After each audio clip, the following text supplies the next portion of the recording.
These people probably don't steal car stereos from there anymore. Maybe. Good old Commerce Theater. Good old, I don't remember what the brand of that theater is. Is it Pacific Theater? Yeah. It's Pacific. Is it a Pacific? Oh my God.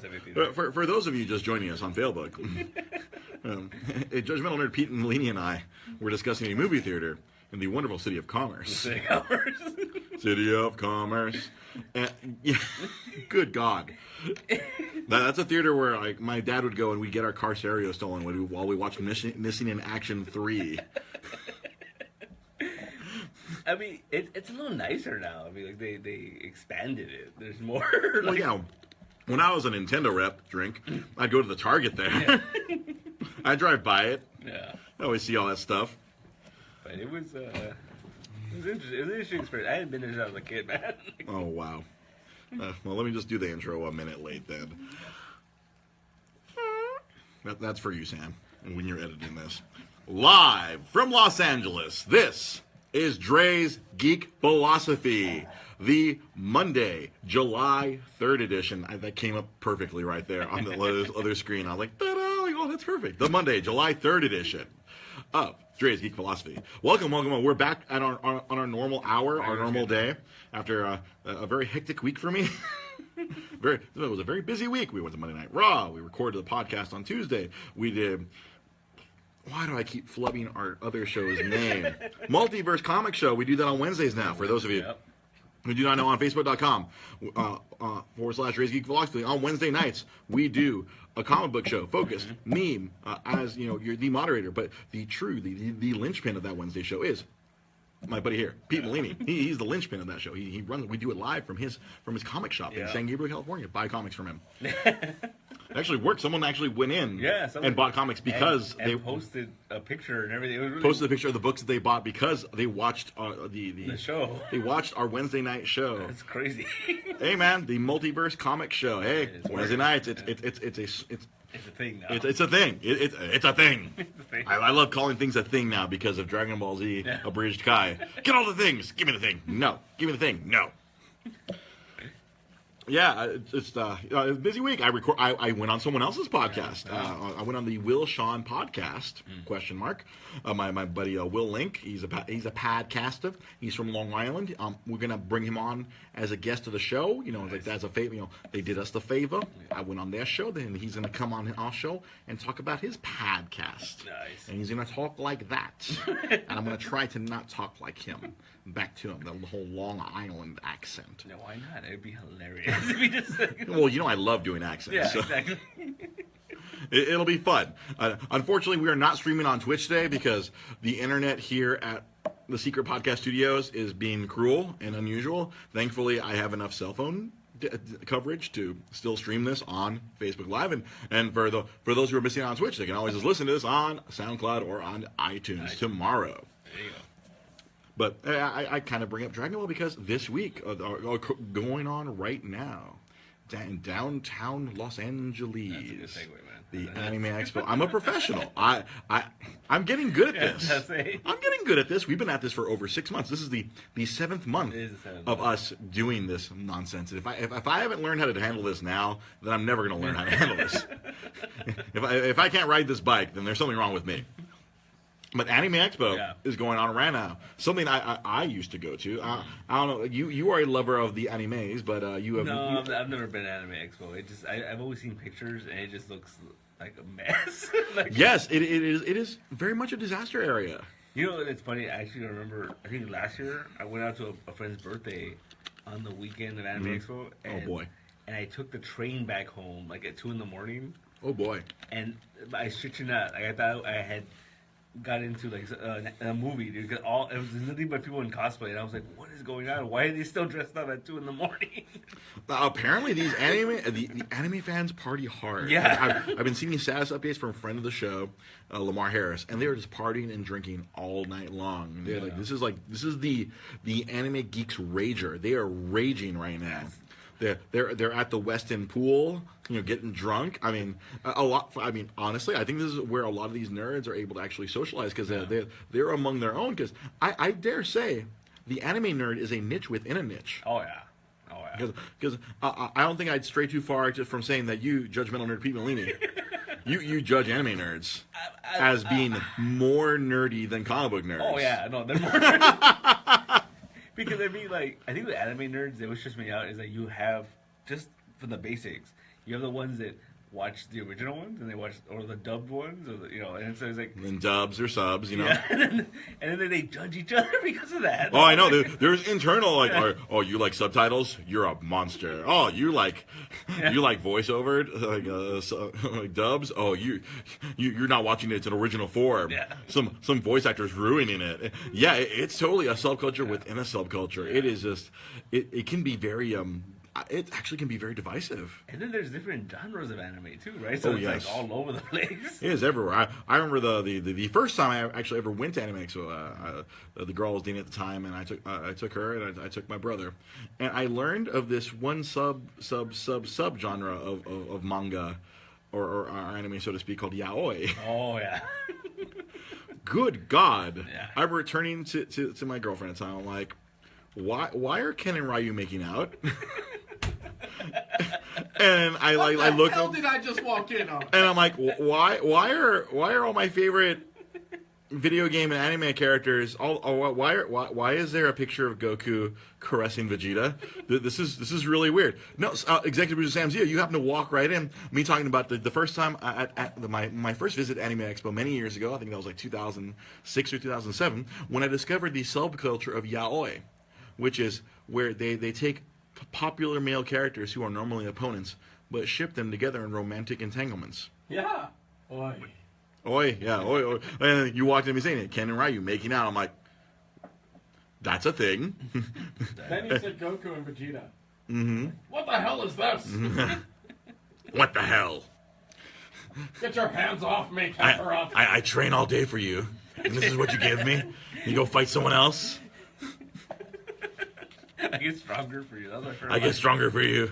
Team 4-Star. They were there. Team 4-Star was at Anime Expo. I'm sure they had a shit ton of people out there. And that's the big thing. There is a shit ton of people at the LA Convention Center. We were complaining about E3. Oh, no. Oh, no. There are over 100,000 people. Oi. Oh, yeah. There's 100,000 people plus at the convention center. Probably right now, still right now, or they're congregating in places and getting drunk, because we were talking about how like all these anime nerds. This is their time of the year. 4th of July for them is like they can go out, they get drunk. Another friend of mine, he posted like, it's Anime Expo when all the 7-Elevens in downtown are out of alcohol. Yeah, and also I get the feeling anyone who has a hotel anywhere close to the convention center is going to be like hosting orgies. Yeah, because I'm like, if the type of hentai and yaoi that are freaking watching, I bet they're going ham on each other. Yeah. Good God, I bet there are a bunch of anime nerds losing their virginity or whatnot, or exploring their sexuality, probably as we speak. Oh, absolutely. I'm curious to see where the furry room is. I'm gonna spit out my soda. I know. I was kind of hoping you wouldn't do it over the equipment. No, I don't want to do it over this equipment, even though the internet here is being shitty to us. But yeah, no. There's like I posted an article on the Facebook page about there was like 3 to 4 hour lines just to get your badge, just to get your currency to enter the thing, to get your stuff. Yeah. So you can get with all the other anime people and organize whose hotel keys you're going to get to go have the mass orgies. So you're finding out now... The JW Marriott is being ruined right now as we speak. The Westin Bonaventure is covered in furries. Being defiled. It's being... this is bigger than the porn convention. There's tentacle porn going on right now. Just imagine like how these hotel employees react to all this, right? You're watching like Cloud making out with Sephiroth. With Sephiroth. Dominus! Gives a new meaning to one-winged angel. It's like one-winged anal. I'll be here all night. So now that you're seeing so many lines and so many crowds showing up for every con at this point, do you think that it's going to increase the frequency of cons to thin out the herd a little? No. You don't think so? No. Like, I mean, these profit on this stuff now. They're actually making bank. I mean, I feel that these big conventions, they've reached critical mass. There are too many people No. I don't think there can be. I mean, because there's also. I mean, there's not just Anime Expo. There's Anime LA, which occurred in Ontario this past year. Yeah. Which is not LA at all. And there's Sakura Con. LA adjacent. Anime LA in Ontario is LA adjacent at best. At best. I remember our friend of the show, Lamar Hopsegord Harris, was complaining about having to drive out from Redondo Beach all the way out to goddamn Ontario just so he could hang out with his cosplay anime people. The logic I'm writing is that back, your favorite movie in the fucking world, The Room, used to do their midnight screening once a month in one theater, and demand for it skyrocketed to the point where they started doing it in more than one theater, and then the whole building, and then multiple nights, and then demand for these things go through the roof. This is what I'm seeing with the convention center now. It's swamped full of people. You accidentally lead me to my next point here about why Anime Expo is such a shit show. Because as I've been told by several of my friends who are quote unquote on the inside of this, the people who run Anime Expo are idiots. It is a completely misorganized shit show. That's why there's 4-hour lines. It looked so damn good in comparison to all. I mean, I made that joke with Pete on the way over here. I was telling him, East LA Comic Con is run better than the Anime Expo, and people who go to Anime Expo will tell you that that it's run better. I don't know. I guess the last time I went was like 2011 or 2012, and that's when I was like, me and my brother just sitting there. I'm surrounded by girls dressed as schoolgirls, and I'm like, one of these things doesn't belong, and that's me. I'm old, and they're all very young, and I don't belong here. I should not be here. I feel dirty. I feel like an old man. Just throw on the turtle shell, man, and you're Master Roshi. I'm Master Roshi. Throw on the turtle shell, fill up a little Visine bottle with blood, and keep shooting it out of my nose, and be like, oh! Don't forget the heat tap. and carry plenty of bottles, plenty of cans of Heat Tap. The Cell Games, brought to you by Heat Tap. I am a dirty old man, yes, but I don't advertise it. I'm not like Planet Namek with it. Not Planet Namek. Oh yeah, you've reached Planet Namek. Yes. Welcome to Planet Namek. Oh, Calvin on Facebook Live says Pete is old and I'm around the same. I'm older than Pete. I mean, good old Calvin here, trying to derail the show from. He's always saying that I'm half a decade older than him. I'm like, that's only 5 years. 5 years. Like, that's not a lot. Just because we got some gray in our goatees doesn't mean we can't start some shit. Yeah. I have a gray nostril here. Should I be concerned? Oh, it's coming, son. Yeah. It's coming. Oh, they multiply. They're like roaches, man. They're like roaches. There's like. If it was 1, now it's like 10 in here. And then on the sides. If I let the shit grow out, I'm like Hal Jordan, bro. I'm like freaking pre-crisis Hal Jordan. It's all gray on the sides here. That's the other half of the reason why I constantly have to keep shaving this shit off. I'm gonna have the freaking Master Roshi freaking gray on the sides or whatever. You gotta do that for Halloween, dude. Get Be the Master turtle Roshi. shell. Yeah, get the turtle shell. Well, Pete and I were having that funny discussion because we were saying Pete's one of the first guests of the show during the proto. Our friend Enrique Cruz, fellow pothead. He is Vegeta, and his girlfriend is Bulma. Because that's how their relationship is. It's very much Vegeta Bulma. I like to think of me and Maria in a similar way. Really? Yeah, you and Maria are a little Vegeta, little Bulma? Oh, God. You gave her the Gallic gun, all of a sudden Jojo Trunks came out? Yeah. What the fuck's a condom? The fuck's a condom? I was wearing my armor. If you're wondering where all these references are from, please go to youtube.com and type in Dragon Ball Z Abridged, and you will understand everything and enjoy Dragon Ball that much more. But brought to you by your sponsors, Heat Tap. And that's why, Maria and I both bond over Dragon Ball. We love that. I know. I saw you posted about that dress that you wanted from Maria, and then your mom was immediately like, "No!" And Maria was like, "Okay." It was like Sam's mom immediately ran in like freaking The Rock with a fucking steel chair into the ring. If you smell, no! Mom, Sam's sweet mom was like, "No, never!" A freaking Goku dress for his wife. It doesn't matter what you want her to wear. It was literally a run-in on Facebook. It was that level of a run-in. That's funny, man. It was great. I laughed so hard when I saw Parnavazia. No. Oh, great! It was awesome. I love that. Seriously, that is the best part of the relationship is those Bonding little over- tiny moments where we're completely messing with each other, like Vegeta. Like Vegeta and Bulma. Yeah. That is awesome. I've been telling. I work with a lot of I work with a lot of youth right now. One of my jobs with the youth, and I keep telling them to watch Dragon Ball Z Abridged. Yeah. I feel like a monster when I do it. And see, now you're like legend to them. You're introducing them to it. Like the thing that's going to alter their lives. Oh. The trajectory of their lives has forever been skewed by Yeah, you. one kid today, she was like, "I watched Dragon Ball." I'm like, "Then you haven't seen Dragon Ball Abridged. You have no idea what you're gonna see." I'm like, "Be forewarned, it's pretty lewd. It is quite lewd." I'm just happy that I got an awesome Trunks out of the deal. Hey, you got your little Trunks. As long as we never call him Princess Trunks, everything was cool. Unless hey, I'm giving him the choice in that matter. If he wants to be known as Princess, he can be known as Princess. Yeah, but we're saying like, so Enrique and Kim are Bulma and Trunks. That makes you what, Piccolo? Yajirobe. You're Yajirobe, and then that makes me Master Roshi. Because I'm older than all of us, and I'm an old dirty perv. I'm Yamcha. Nobody gives a shit. I don't know what a Yamcha is, but it sounds disappointing. This all makes sense because we're talking about Anime Expo. What was it the other night? I was watching. They were showing Dragon Ball Super in English, and I caught it. I didn't get to watch it in English.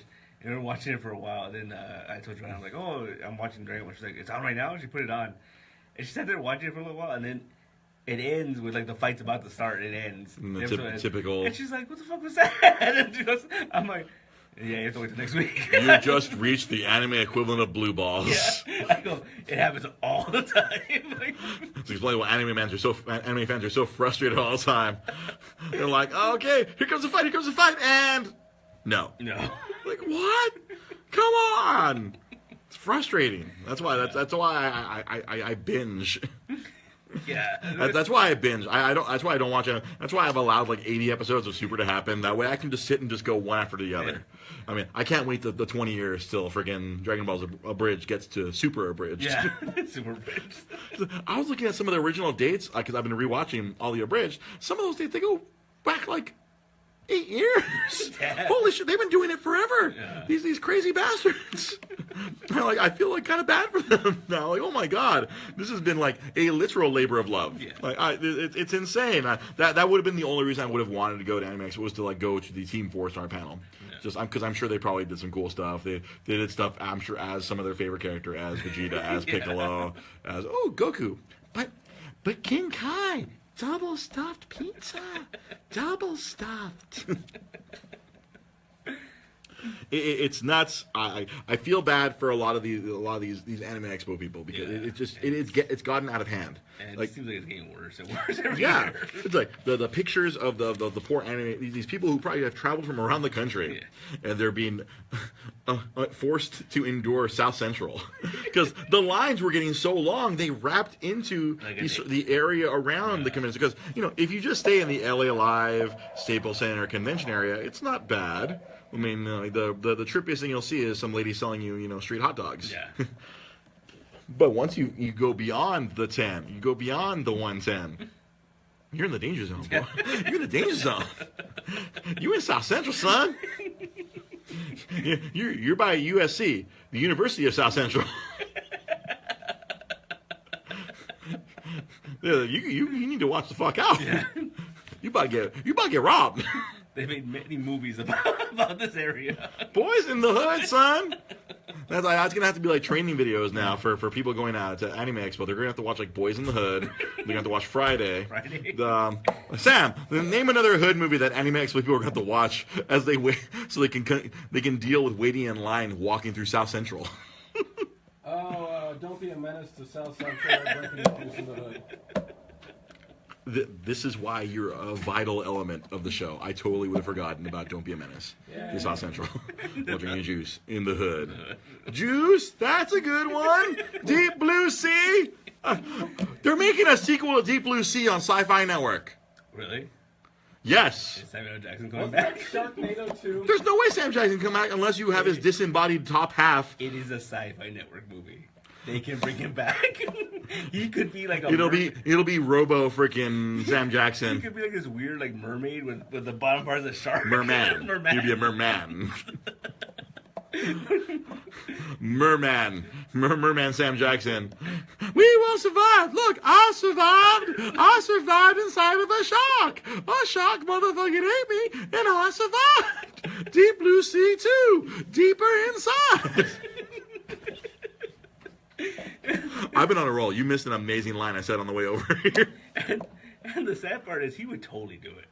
Oh, Sam Jackson's not met a paycheck he wouldn't cash. Hard shark, motherfucker! I'm a part shark. These hyper intelligent sharks saved me and performed surgery on me. Call me a shark again, motherfucker! Call me a shark again! Tabitha on Facebook Live, he could be like Barry, Agent Barry from Archer.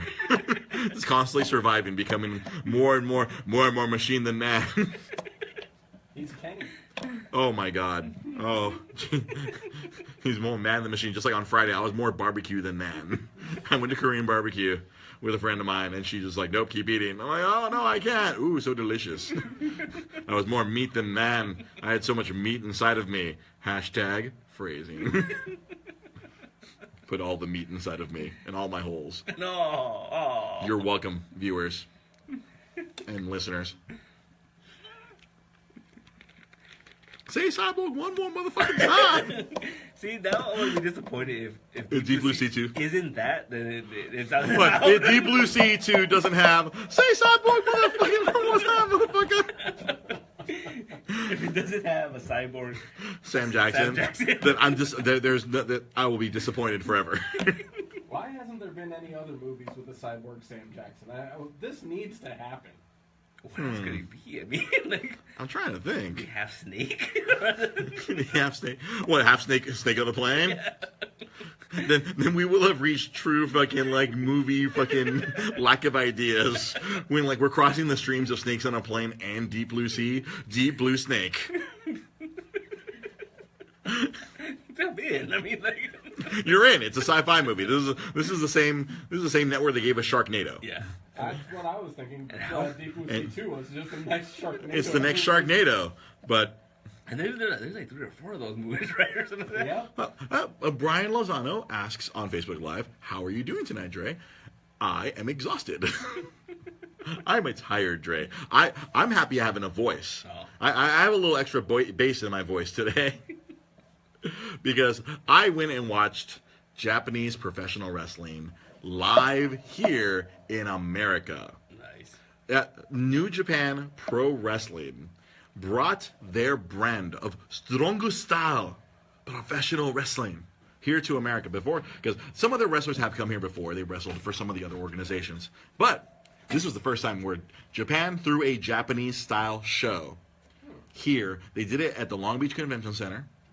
They only had like they didn't think it was going to do it, so they only had about 2,000 to 3,000 tickets. They sold the motherfucker out in like 45 minutes, and I have to give great thanks to my friend Josh Jackson for buying. He bought up 8 tickets, and we had literally, I want to say, some of the best seats in the house, because we literally had the stage right behind us. We were in the last row with if you check out some of the photos I posted, good God, we had the stage directly.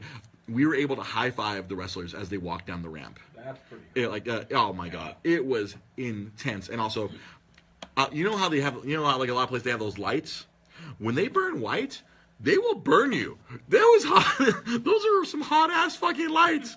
Like if you go back this Friday, if you go to Access TV, if you have Access TV and you watch the G1 special, you might see me being a jackass several times. I like that. I like that I can turn on Access TV and see you And being you a might see- jackass in New Japan Wrestling. Yep. That means that's one of those life-affirming things. Oh, When my I God. see that, I feel like, yep, this is life. My DVR will be recording it on Friday, and I'm sure I could check New Japan World, their version of the WWE Network, and they probably already have it up. And yes, Calvin, yes, I two-sweeted the Bullet Club several times. Cody Rhodes gave me a two-sweet. I was quite happy. Oh, Cody, not Cody Rhodes. You can't call himself Cody Rhodes. But it was awesome. There were so many of the wrestlers, like, because a lot of Japanese style wrestling is a lot of them literally beating the shit out of each other. It's just, good God, it's awesome. Like this one wrestler, Tomohiro Ishii. Easy E? Ishii. No. Straight out of Compton? Straight out of Kyoto? Straight out of condoms? Straight out of condoms. Oh. Ooh, not too soon. You're welcome. Not too soon. No, Tomohiro Ishii. He is the stone pit bull. He's about as tall as Pete, but he is a brick shit house. Like every picture I got of him was walking. No, he would not stop. Everyone else would stop and pose and do their stuff, but he'd be like, no fucks given. And it was like he had 2 matches that night because they had a tournament to crown the first United States IWGP International Wrestling Grand Prix. First United States New Japan Champion. Wrestling champion. Yes, I know that's a mouthful. I'm just Well, it's not. WWE goes up and it's like, we're in Mongolia. Here's your champion for Mongolia. No, because this is their first time actually running a show here in America. So they established a United States belt. That ironically, a non-United States, a Canadian won the United States belt. A Mexican should have won. Ironically, there were some Mexican wrestlers If there. there was a Mexican winning, I feel like that would have been like a worldwide middle finger to all of current America. Well, currently in the WWE, a Canadian is the United States champion there as well. And he is proclaiming himself the new face of America. That's pretty funny. Yeah. So now we have 2 Canadian faces of America right now, one in New Japan and one in the WWE. But the show was amazing. There's one set of wrestlers called Los Ingobernables de Japón, the ungovernables of Japan, and they run this Mexican style stable with all Japanese dudes. Like the leader speaks in Spanish all the time just to piss off the Japanese fans. But weirdly, everyone loves them. They're like the leader gives no fucks. He'll walk to the ring so casually, and he'll be wearing like a full suit. And he'll get in the ring and the referee's complaining to him. He's just taking off his suit slowly. And he just shoves the referee out of the way and just taking off his suit. No fucks given. Like, he'll start the match. He'll look like he's about to give a fuck. And then he'll just roll away and just lie in the ring. With no fucks given. It's just, he's currently one of my, he was one of the wrestlers I didn't care for before. But when he was trying to be a good guy, look at me. I'm doing the cool things. I'm a cool wrestler. And like, he left and he came back and he stopped giving all the fucks. And everyone's like, he's really cool now. I like him. Same thing happened to The Rock. Very similarly, yes. Yeah. When he stopped giving a fuck about the fans, everyone started loving him. Stop caring about their Rudy Poo candy asses. Weirdly, once a wrestler starts gaslighting us, we kind of care about them. Yeah. Huh. When we, You stop and think about, huh. it's actually kind of weird. Anybody who refers to us as jabronis, we immediately love. Yeah. Iron Sheik. We fell in love with him again as soon as we realized he was the one that came up with the term jabroni. Jabroni. Well, he's also out of his mind if you were going on his Twitter. But the show was insane. You'll see me repeatedly like on if you go to AXS TV or if you have New Japan World, if you subscribe to there from 999 yen a month, which is how much in American dollars? less than $10. Oh, thank God. It's less than $10. Because I've been looking at going to Japan, and I keep seeing like how much stuff is out there. I'm like, this is gonna make me go broke in like 20 seconds. Nah, apparently you just gotta move. I'll go to a pay toilet, and then I'll be in debt. I'll need to put in a credit application for it. At least you'll have a bidet that'll blast your ass, because they got that in Japan. Yeah, no thanks. What? You don't want the cool jets I of water don't want the ass blowing your blasting colon out? bidet. Is that the actual name of it? The sign on it? The ass blasting bidet? I wouldn't be surprised. No, but well, one of my favorite wrestlers, Colt Cabana, he used to be against the bidet, but now he has a portable bidet that he carries with him all the time that he bought in Japan. Is this something that he let be known, like... On his podcast. Oh, I thought like something in the ring, like... No. Everybody, this is the bidet I brought back from Japan. No. His podcast... He lifted up like a championship belt. I wouldn't be surprised if he'd do that just to get a pop out of the crowd. But no, he is obviously his podcast is one of the influences on this show, and he talked about it on his podcast. Yeah. And Should we talk about my squatty potty? Oh man, I still need to buy one of those. What is a squatty potty? Pete, you do not know what a squatty potty is? Let me tell you about what a squatty potty is. It is a a stool. It helps you. It's a stool that helps you with your stool. Oh no, I'm fired. I'm firing myself. Apparently, we shit wrong. Oh, okay. Our current toilets. We are shitting at the wrong angle. So there's this little. If you Google a Squatty Potty ad on YouTube, there's an amazing YouTube commercial for it involving unicorns shitting out friggin' rainbow ice cream, because that's what unicorns shit out, apparently, ice cream. And so, if you get your feet a little bit higher, about 6 inches higher than where your ass is sitting, Enrique Cruz, it's kind of like the samurai squat, but it helps you do the samurai squat. So it lifts your legs up a little bit, so you can squeeze out the most of what you need to squeeze out. Oh, because you're aligning your back. You're aligning your back, and it empties out your anus out of your colon. It is amazing. Yeah, it is amazing how like this sign is just a little plastic thing. I think they're selling them at Costco right now. Oh, I believe. I saw it at Costco 2 weeks ago. I don't know if they still have them. Maybe they sold out. They must have. Were they Kirkland brand? Kirkland brand Squatty Potties. No, these people. I don't know. Go on YouTube. Type in Squatty Potty, and then you'll see this ridiculous commercial of a freaking unicorn shitting ice cream. And they're explaining to you how we're shitting wrong, and how this thing helps you get all of your ice cream out in one go. Huh. So if you have, they literally it goes right underneath your toilet, and then you pull it out, get your legs up. Ta-da! One poop. Huh. Interesting. Yeah, Enrique Cruz, best tangent ever, and I'm not responsible for it this time. No, Sam was responsible for this. We went from bidets to Squatty Potties. Welcome to Dre's Geek Philosophy Podcast.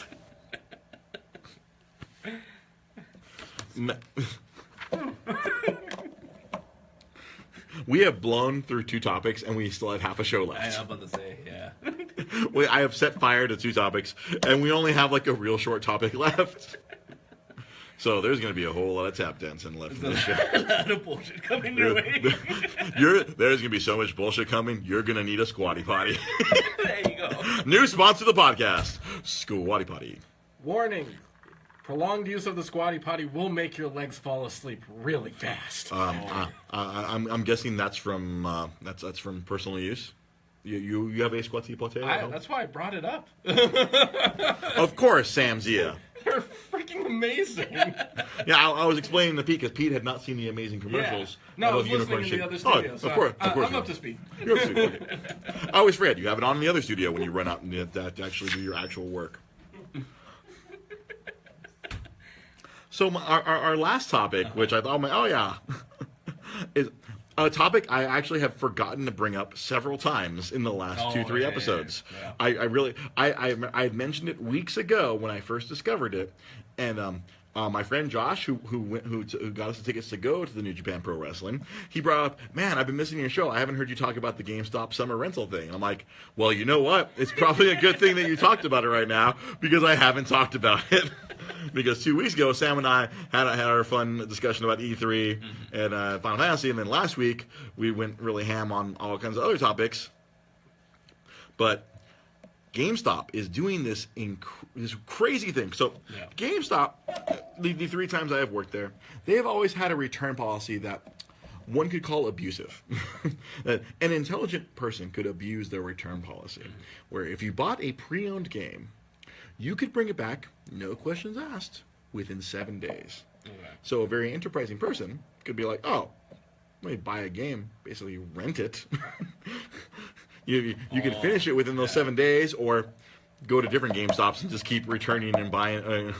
If you were that hardcore, you just do a little chain around your GameStops and take advantage of the impotence of the employees who could not do anything about it.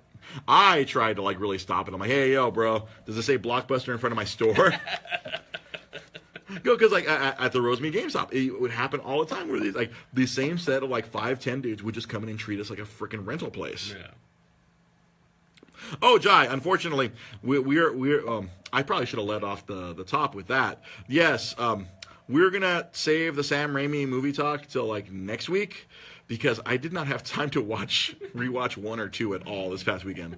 Between New Japan Pro Wrestling, working a few gigs, becoming more barbecue than man, being on someone else's podcast, doing our Wednesday show, doing our Monday show on Tuesday, I have not had time to rewatch those movies and make copious notes so I could freaking unleash the hell upon which those movies may or may not deserve. But GameStop, so they've always had this return policy that one could abuse. Yeah. Apparently, someone at GameStop corporate realized, hey, we should try and monetize this. So they're actually renting games if you will. So the way this thing works, as far as I've seen it, is you pay them $65, and you can quote unquote rent as many games as you want. Like you can grab a used game, beat it, bring it back, get another one. No questions asked. Now they're actually trying to encourage people to do this. But of course, you have to pay the $60 fee, and then at the very end of the summer, whatever game you have picked last, you get to keep that game. So like, oh, it's encouraging everyone. It's like, hey, do the thing you've always done, but pay us. I'm gonna give us money. but you know, lead off with the 60 something dollars, and then at the very end, whatever game you decide, you can keep that game. You know what? Not bad. Step forward, not amazing, but a small step forward. I see this as them trying to monetize something people have already abused. I don't know if you caught the first part of me explaining it. This is something that has been abused for years, going all the way back to the first time I worked at GameStop back in 2001. Like, they always had the 7-day return policy, the 7-day satisfaction guarantee. If you bought a used game, you don't like it, just bring it right back. We'll get you your money back, or it would kind of encourage, hey, or get another game. We'd always encourage, hey, please try to make sure they leave with another game and not just their money. But this time it's like, hey, $60, and any game, whatever used game you have in stock, just bring it right. Oh, just constantly swap it out. Yeah. Game blockbuster. For people that don't know how to take advantage of the system, it's something that perceptually from the outside looking in, it puts them in a much more favorable light than what they've been looking like in the last year. And then Tabitha on Facebook Live brings up the point that I wanted to make. What's funny is if they pay $65 and the $20 game at the very end is one they keep. Yeah. But I guess in their mind, oh, you paid for this service. It's kind of almost GameFly service. Yeah. But the potholes I see, like you are kind of like you were held to like whatever used games happen to be in stock. Yeah. Yeah. Like they're like, it's not like, oh, the best games may not always be available. And with this quote unquote service, you may have all the best games kind of out and stuck in people's houses instead of being on the shelves. So like it's like I said, it's a sound idea in theory, but if your selection is very quote unquote thin, then that's where it runs. For people that know the system and like will break it down like that, it's going to have its flaws. But for a normal person, like you're saying, for the lay person outside looking in, this is something that's a perceptual move. It's one that's made to look the company look better. Yes, or for a person who does not understand how they can take advantage of return policy. This, so a person like yourself who doesn't see this kind of thing, who hasn't been on the employee side of GameStop, who doesn't see that how this is a quote unquote scam. If you don't think of it as a scam, if you just think of it from a consumer perspective, someone who doesn't know the ins and outs of how this has worked, this actually would sound like a good this sounds reasonable to you. It sounds like a way for it's not just the idea of it and how it's executed. It's the image that it implants in people's mind. It's a way to make the company look more favorable. Because especially over the last year, with all the hits they've been taking, the thing that they fired you for not the Circle of Life, which is now no longer exists. All of that stuff made the company look like shit. This one is a move that at least shifts the light a little more favorably. We're trying to be more proactive with our consumers. Right, and although it's funny right now. Because I swung by GameStop the other day just to kind of like do a little bit more research for this, and they're doing a buy two get one free on the used games. So now their selection is even more sparse than it already is. So again, I of course I'm looking at this from my cynical kind of gamer perspective, where you are a bit of a more optimistic kind of normal gamer. Yeah. Well, I have I know that game stores in general are slowly going to be dying off as everything goes digital. Yes. But at the same time, I have faith in sometimes, every once in a while, companies will try to do the right thing by consumers, especially when they've had so much bad... A lot of negativity that, going towards them. Exactly. Like, Well, I feel like you really shouldn't worry about digital taking over. We still have a vast majority of people who will never want to go digital until there's a reliable way to like kind of have like a Steam-like library where it's always like, oh, this is what you bought, this is what you have licenses for all this stuff. Until that's kind of like across the board, everyone, like every manufacturer does it. We won't have digital. And then there's still going to be a lot of consumers who they need physical media. Yeah. A lot of consumers, like Pete. Let me bring this over to you. Digital comics. Yeah. Technically, it's a great advancement. Yeah. It is like, oh, you're not like me where you have I have 20 long boxes in my mom's garage and I have 5 long boxes at my apartment of comic books. Digital comics, I could theoretically store all that stuff in one device. Yeah. But the consumers don't want. No, it just doesn't. It doesn't work because I think there's good. I mean, they're nice. The art's a little sharper and everything. Right? But I think most people want the physical copy because it's. I don't know. It's reading a comic book is a tactile experience. It's very much holding it in your hands. It's also a collectible thing. Yeah. You know, on top of that, yes. That's where I think that separates digital comics from video games. Games, you can get the same effect of the game play, and there's no change between digital and the physical disc. Mm-hmm. Where with the comic books, it's a collectible thing. Yeah. I can go ahead and have the first ever copy of Superman on a digital thing, and it's going to be worthless in comparison to getting the actual physical copy of it. There's a collector's thing to it. But I'd argue that video games are also. I mean, there's people who do treat their game like I'm very proud that I have every single DS game that came out during the DS era, and I have every single Wii first-party game that came out. I'm not as proud about that. But what's the common thread there? Collectors. Yeah. Yeah, we're collectors. I like to collect things. That's how I was born. I was raised in the 80s. We collect things. I collect the basketball cards. I collect the comic books. I collect video games. And those are going to be the people that ultimately it'll focus down to. Because a lot of the normal, like the gaming aspect especially, people are going to transition to that en masse. Where the people who want that physical copy are going to be the collectors. Yeah, because isn't there a whole... I think it's going to take a couple of literal, human generations before we get... I mean, not just console I'm talking about, like JoJo's kids will be the ones that are going to be fine with digital and not care about physical copies of games. I think, but I don't think it's necessarily within our lifetimes that physical copies of games are going to go away. A lot of people have this boogeyman, like, physical games are going to go away in the near future. I don't think it's going to be in the near future. I think it's going to be at least another 30 years. I don't think it's going to be something that will entirely go away, but you're going to see it getting phased down. Oh, yeah. But I definitely, not within our lifetimes.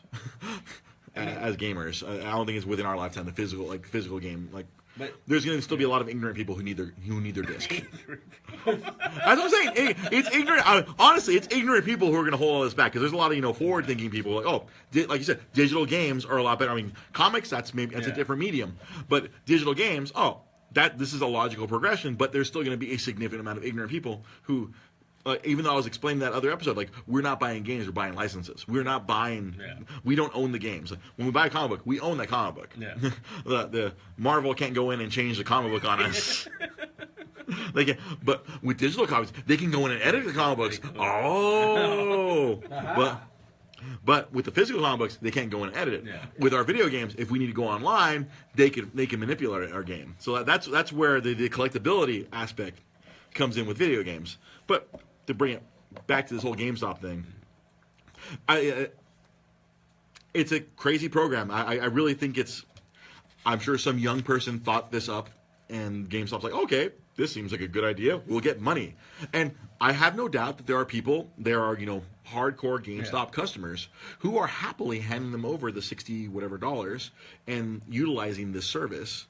And I have no doubt, as experience from working there, that they're shoving this down people's throats. We're like, hey, have you heard about our? Because when I walked into that GameStop the other day, have you heard about our summer summer rental or whatever? And I was like, yes, I've heard about it. Leave me alone. You know what? Ironically, that movie was on today. Summer rental. Summer rental. John Candy. Sorry. It just struck me as hilarious. I just watched that today. See, when you have me and Sam in the same room, there's like the odds of tangents go up exponentially. I'm already prone to tangents. Sam Zia is a walking tangent. We were talking about squatty potties a little while ago. We talked about a thing that helps you shit better a little bit earlier. Because I talked about Japan. See, that's the thing. I'm good at like freaking, the tangent detective. I'm like, hang on, where did we fuck up? I talked about Japan, Japanese culture.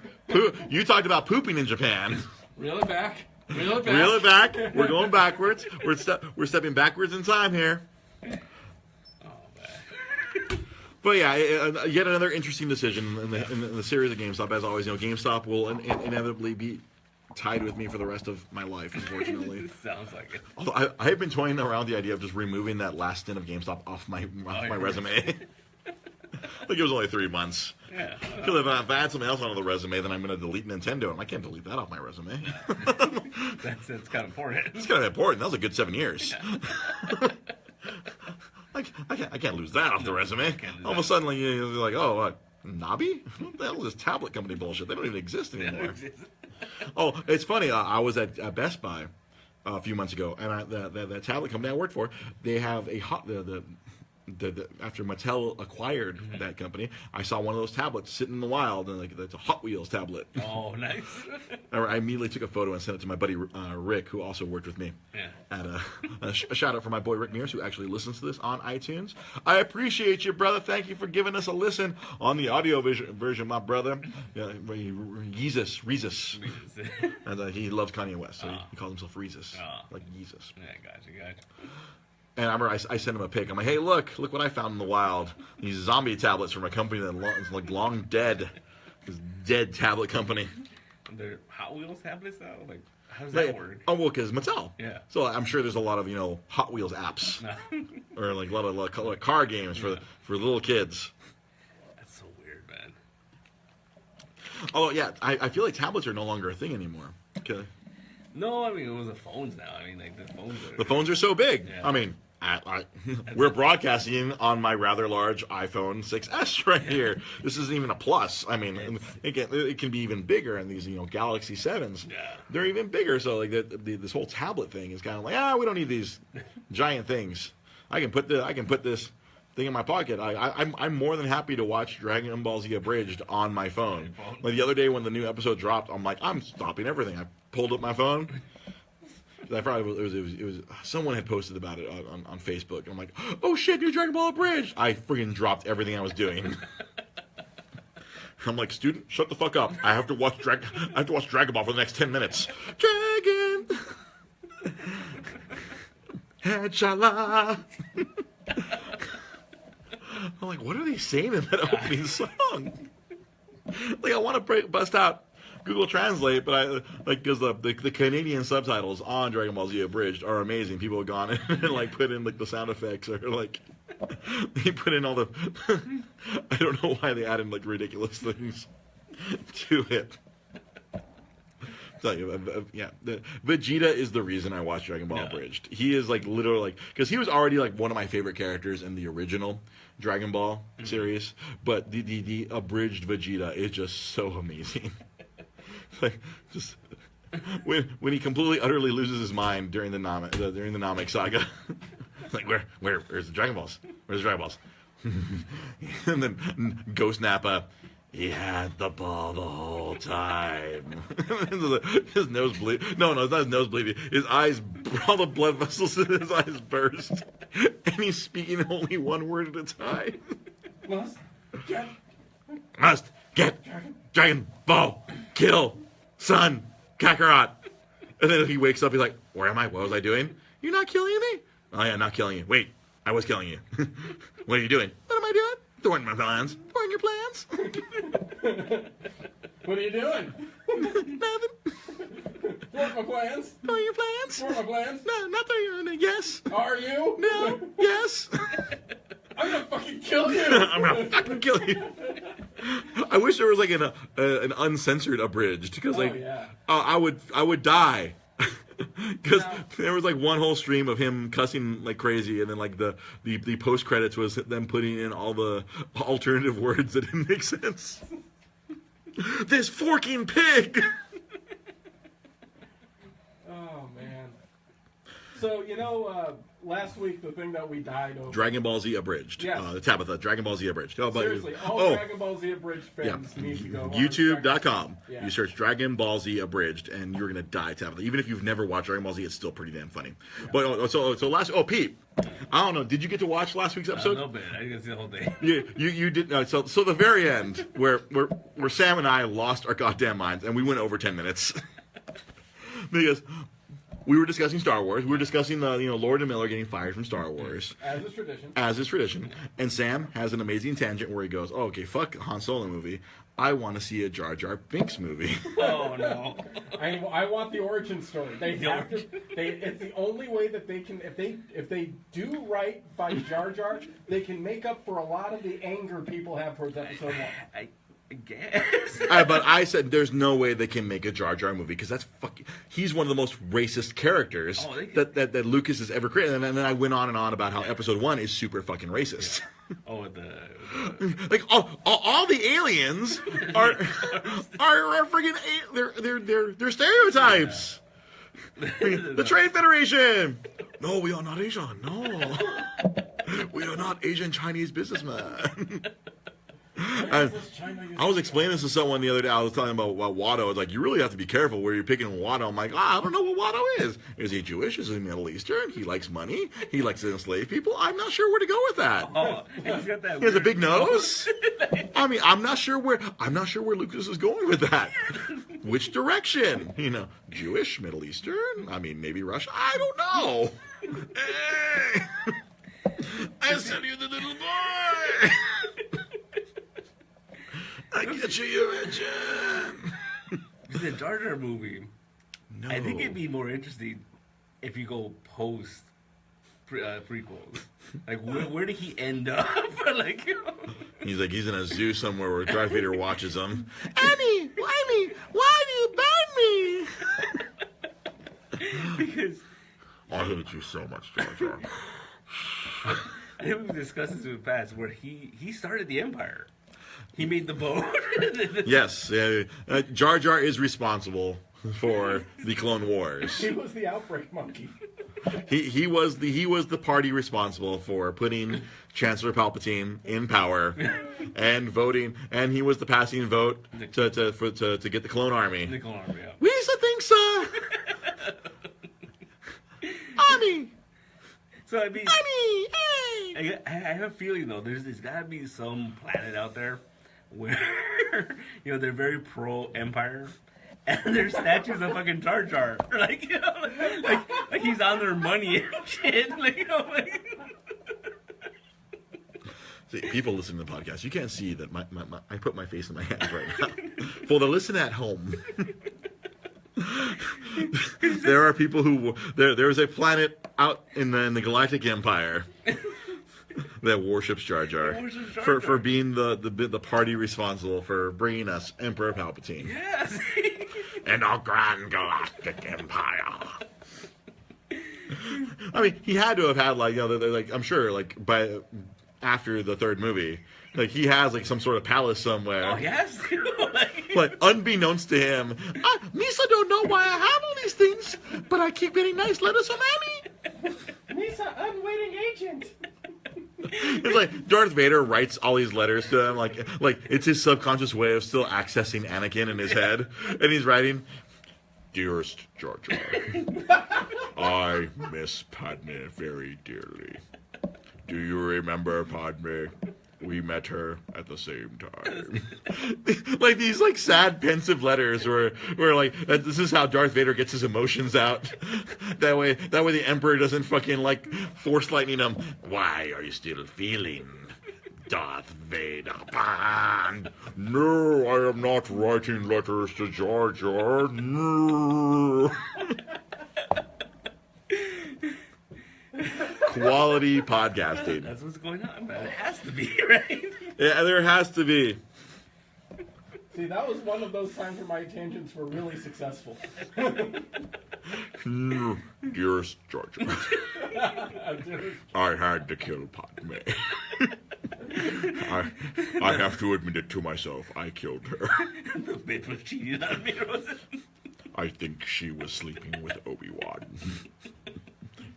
That bastard. He cut my legs off. He cut off my legs.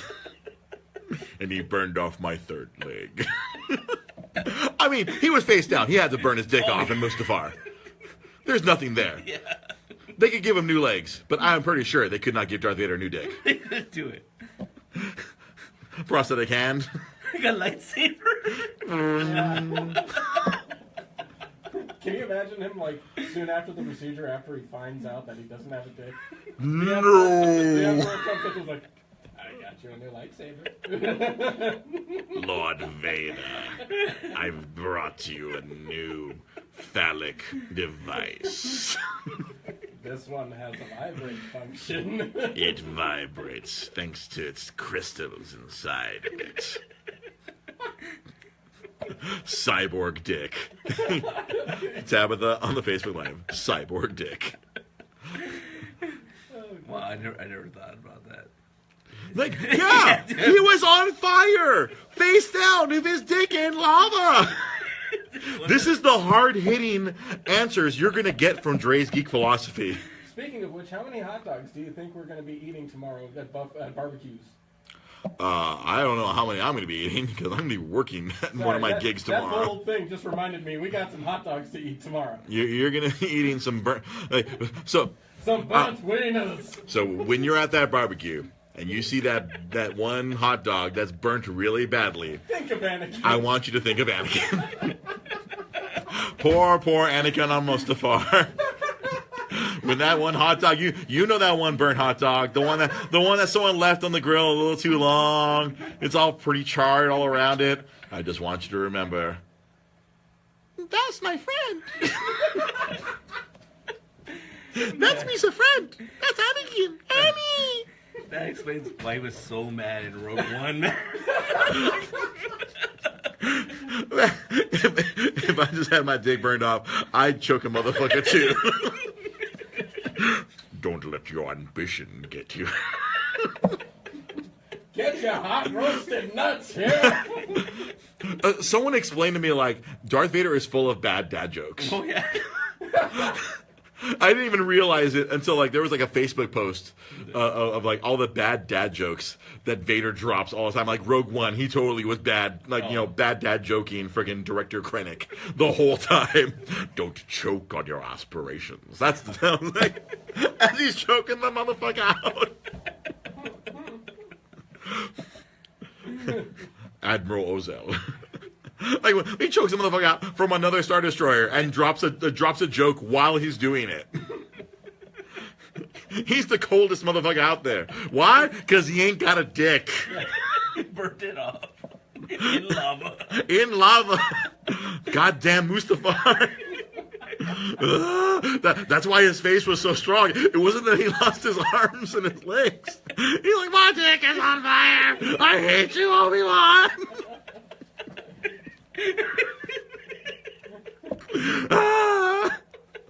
You were the chosen one. I don't care. My dick is burning off.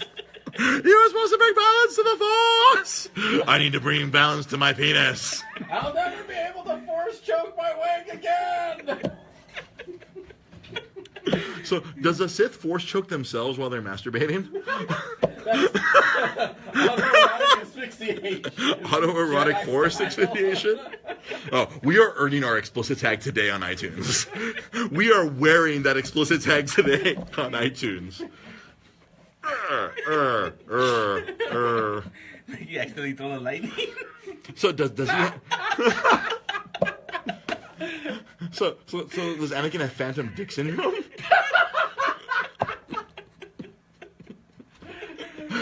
I go to masturbate. There's nothing there. He doesn't have phantom dick syndrome. He has phantom semen syndrome. Oh no! No wonder he couldn't find. Oh, he couldn't find Luke or Leia. His last few sperm.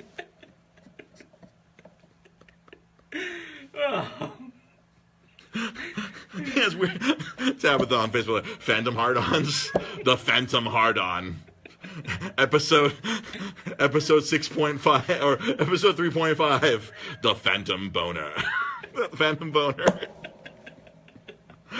That's, I must kill every time he sees a blue or green lightsaber. It's like my dick. Wah! Wah! He's just having that flashback of the lava. Like, he's having flashbacks. He just thinks every time he sees a blue lightsaber, he thinks of Obi-Wan, and he has to kill every motherfucker inside.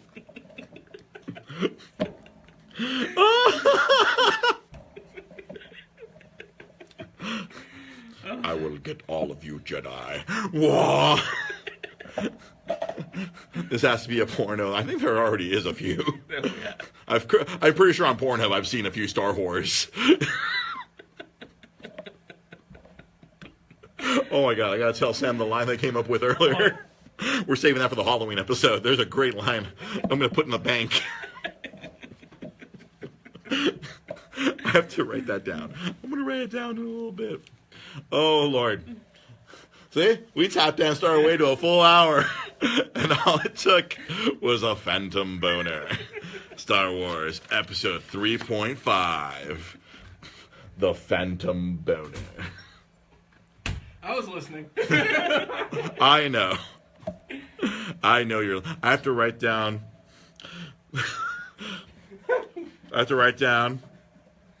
the joke I want for Halloween. Hang on.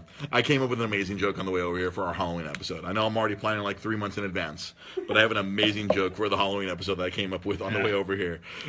Technically had to do with Anime Expo. Okay.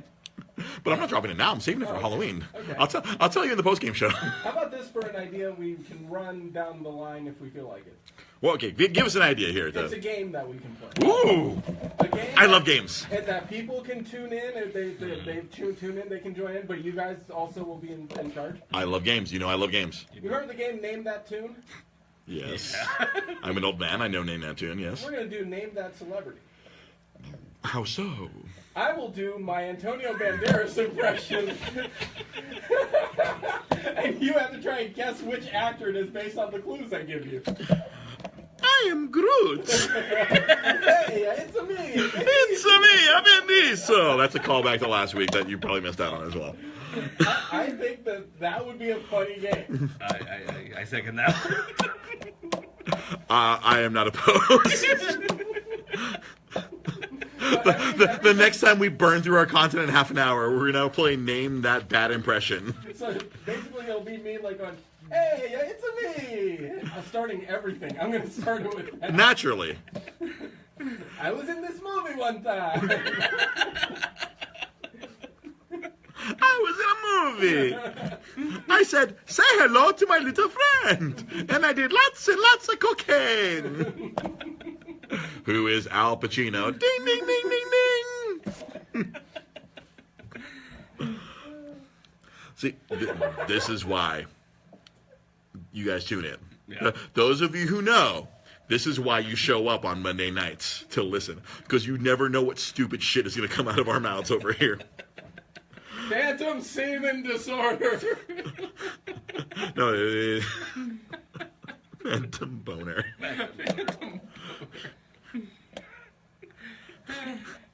I feel like we can't do any better than phantom boner. No. Yeah. We can't. We can't. And We can't. And now with Episode 3 has a whole new meaning. That lava scene has a whole new meaning. It's okay if you missed an episode. They're all stored. If you missed an episode, it's okay. Watch them back. They're all on Facebook. They're all stored on our Facebook page, and they're also audio versions available on iTunes. If you search Dre's Geek Philosophy on your podcast app on the phone, you'll find our show. And if you don't give a shit about Apple, if you're a person who says, fuck Apple and fuck them in their stupid asses, then you could go to SoundCloud.com, search Dre's Geek Philosophy, and you'll find the audio versions there, free of any Apple influence that you may hate. Yeah! And when the internet is actually working, you can actually watch our show on twitch.tv/DreGP Podcast, where you'll see all three of us be complete jackasses on PlayStation. Remember, you can always follow us on Twitter. You can follow Pete at nostalgic_comics.com. You can follow Sam at SamZ570. You can follow me on Twitter when I occasionally do tweet at DreGP Podcast. You can watch us again on Wednesday nights when we talk comic books for about half an hour at nostalgicbooksandcomics.com. For executive producer Sam I feel like I'm the Zia. evil angel on your shoulder, and he's the good angel. That is actually very true. You are chaos and he is order. Yes. It's like the old Marvel comics, Lord Chaos and like, man, what was it, Lord Chaos and Lord Order? Something like that. So along the two faces. For Judgmental Nerd, Pete Molini, I am your host, Dre Cervantes. Thank you for watching. Those of you who participate with us live, thank you so much. I appreciate it when you guys come in live and you help liven up the show and give us material to work with. Thank you for watching. Thank you for listening. My name is Dre, and I love you guys. Have a good night. Peace.